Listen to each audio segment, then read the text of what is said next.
მოგესალმებით, მინდა შევეხოთ თვითმმართველობის არჩევნებს. და რა ხდება? თვითმმართველობის არჩევნები მყარზე არის მომდგარი და ოპოზიციის გარკვეული წარმომადგენლები ცდილობენ გააправონ თავიანთი გადაწყვეტილება და შეყვენ ქართულ ოცნებას, რომელსაც უწოდებენ რეჟიმს, რომელსაც უწოდებენ თვითმმართველობას, არალეგიტიმურს.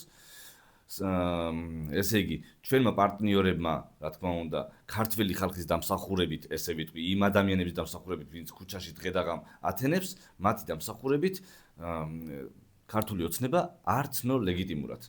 ეს არის ჩვენი დასავლელი პარტნიორების გადაწყვეტილება და ამ დროს ვიღაცაები იმის გამო რომ საკუთარ ბიზნესებს უფრთხილდებიან თავიანთ წარსულს, უფრთხილდებიან კიდევ რაღაცაებს და სავარაუდოდ კომპრომატებს. შესაბამისად, ცდილობენ ახლა თავი შეიძრინონ და გაიძრინონ, მაგრამ აი ახლა ჩვენ ვხედავთ მეორე აპოკალიფსს, რომელიც მოხდება მათ თავს. ჩემოკარგებო, თვითმმართველობის არჩევნებში ვინც გავა, არის განწირული და ახლა დავასაბუთებ თუ რატომ. ესე იგი, არჩევნები ლეგიტიმურად რო ჩაითვალოს, კონსტიტუციაში, როგორც გვიწერია იმას გულისხმობ, არა ქართული ოცნების მიერ დაწერილში, არამედ აი 95-დან მოყოლებული.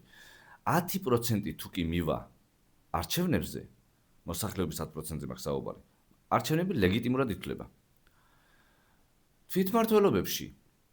თვითმმართველობის არჩევნებში 6000 ადამიანამდე იყრის კენჭს.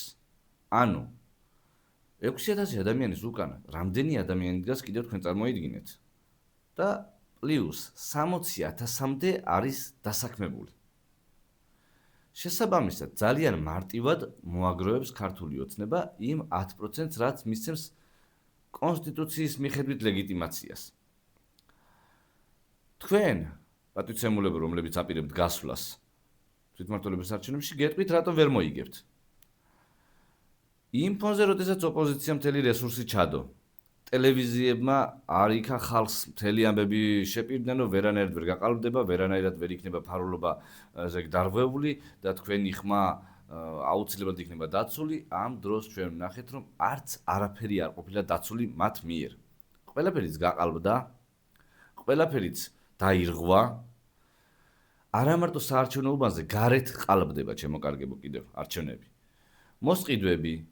იქ ჩვენ ვიცით, ძალიან ბევრი ადამიანი მეტადონის პროგრამაშია. ჩვენ ვიცით, ძალიან ბევრი ადამიანი დაჭერილი ყავთ და მათ გამოშვების სანაცვლოდ მოსახლეობას ხმის მიცემაზე, ესე იგი, არჩევანს აკეთებინებენ. ამასთანავე, წარმოვიდგინოთ საჯარო მოხელეები, რომლებიც ძალიან ცუდ დღეში არიან და წყეპნით მიდენიან არჩევნებზე. აი, ამ თვითმმართველობის არჩევნებზე კი განსაკუთრებით. აი, წარმოიდგინეთ ყველა ის ადამიანი, ვინც ძალით მოყავთ ხოლმე აქციებზე. და თქვენ რამდენიმე პარტიას, თუნდაც ყველა გაერთიანდეს, იმედი აქვს იმის, რომ რომელიმე რეგიონს, რაიონს, ქალაქს მოუგებს ამ ფონზე ქართულ ოცნებას? აბსურდია, ტყუილია. ან თავს იტყუებთ, ან ხალხის მოტყუებას ცდილობთ. შესაბამისად, როდესაც მსგავს გარემოში გინდა თავის შეყოფა, ორი ვარიანტია. ან იდიოტი ხარ, ანდაც გაყიდული, ან ორივე ერთად. ერთის მხრივ კარგი არის, მინდა გითხრათ, ხალხს მიუმართავ ახლა და მინდა დავამშვიდო. ოქტომბრამდე რაღაცების არ გეჯერათ. შეიძლება მეც არ მეჯერა რაღაცების, მაგრამ უფრო მეტად დავრწმუნდით. დავრწმუნდით იმაში, რომ თურმე საკმაოდ ბევრი გამყიდველი ყოფილა ოპოზიციაშიც. შესაბამისად, ვინერვიულებთ, ლუსტრაციისთვის ძალიან კარგი არის ეს.